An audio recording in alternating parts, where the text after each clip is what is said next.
Yeah, so I'm Matt. I brought up the trees this morning from Hometree in County Clare. Just going to give you a little tutorial. So once you collect the trees this morning, you can take them home and give them the right care that they need. They're going to come in a small kind of plastic bag. If you don't plant the trees in the next few hours, you need to make sure that those roots are kept really moist.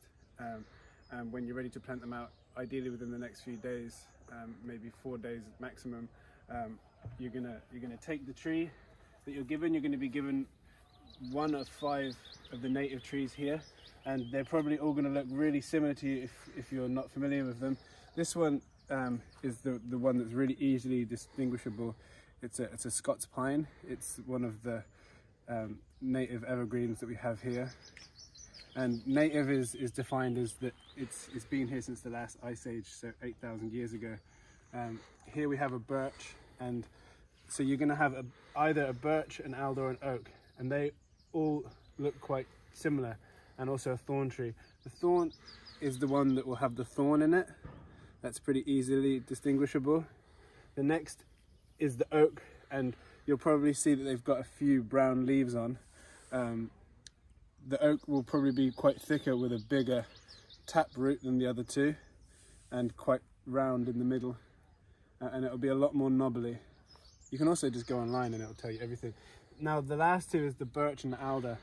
I like to think, well, alder is my favorite tree, so I'm very fond of that. But the easiest way to tell the difference is you can either see on the bark, but if you're really confused, the alder, they have these little nodules right on the roots, and they're nodules of nitrogen. And the beautiful thing about the alder tree is that they're nitrogen fixing, so they don't actually take nitrogen from the soil, and that's why they'd be considered one of the better pioneer species, because they actually bring in energy for the other trees.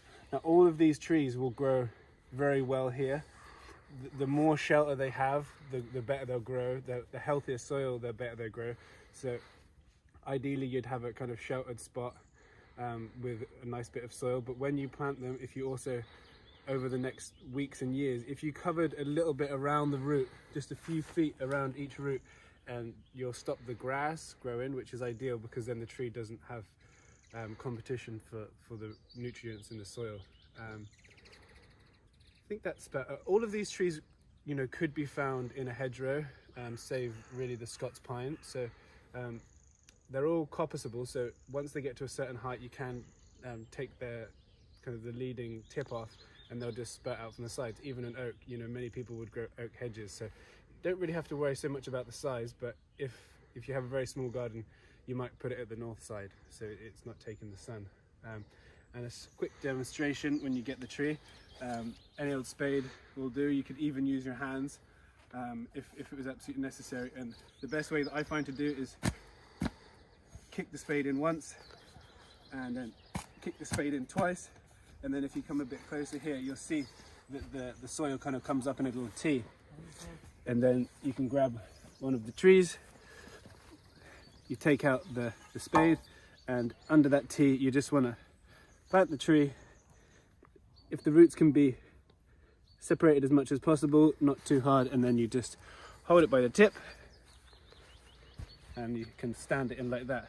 Now, because you're going